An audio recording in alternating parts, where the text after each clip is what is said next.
देखिए, महाकाल का मंदिर है उज्जैन में, वहां सरकारी खजाने से घी जाता है। जो अखंड ज्योति जलती है सरकारी खजाने से घी जाता है। औरंगजेब देखिए एक ऐसा शासक था कि जो उसके समय में जीडीपी बहुत मजबूत थी देश की।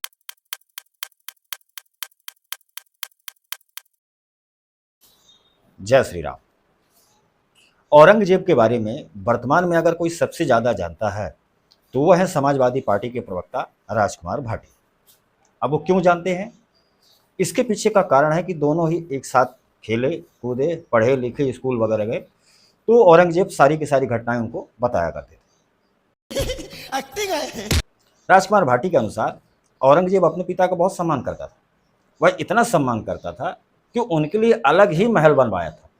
अब इसे संघी और भाजपाई लोग उसके और उसके पिता के प्रेम से इतना जलते थे कि अफवाह फैला दी कि औरंगजेब ने अपने बाप को जेल में रखा।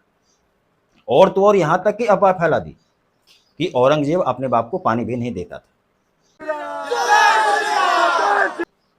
औरंगजेब अपने भाइयों से बहुत प्यार करता था और इतना प्यार करता था कि अपनी राजगद्दी को छोड़ करके वह जंगल में चला गया और जंगल में ही रह करके टोपी सिलना सीखा है और जंगल में ही रह करके वह टोपी बेच करके भारत की जीडीपी बढ़ाया करता था।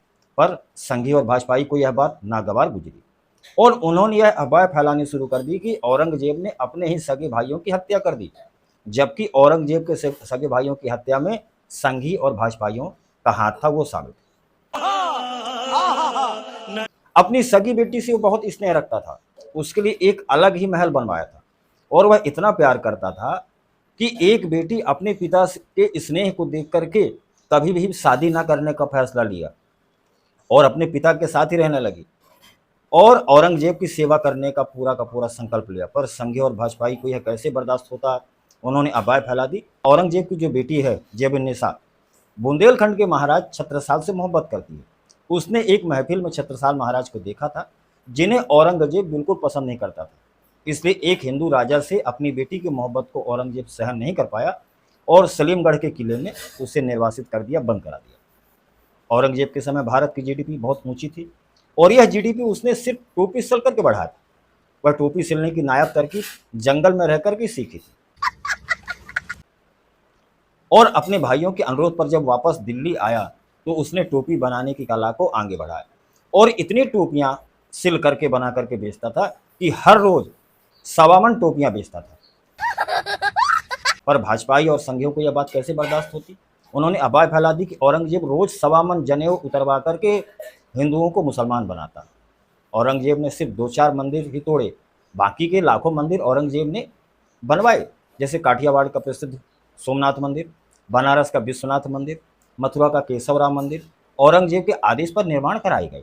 जयपुर के नज़दीक मलरीना मंदिर, अहमदाबाद का चिंतामण मंदिर, बड़नगर का हृदयेश्वर मंदिर, उदयपुर के झील के किनारे 3 मंदिर, क्या बात कर रहे हैं, सवाई माधोपुर के मलासा मंदिर, उज्जैन के आसपास के अनेक मंदिर, कूच बिहार, उदयपुर, जोधपुर, गोलकुंडा, बीजापुर और महाराष्ट्र के अनेकों मंदिर, जिनकी बहुत बड़ी सूची है, जहां औरंगजेब ने अपने आदेश पर उन खंडहर मंदिरों को नवनिर्माण कराया। पर संघी और भाजपाई औरंगजेब की इस परम पवित्र कार्य से भी बहुत दुखी थे, सहन नहीं कर पाए और अफवाह फैलाने शुरू कर दी कि भारत में अधिकतर मंदिर औरंगजेब ने ही तोड़े।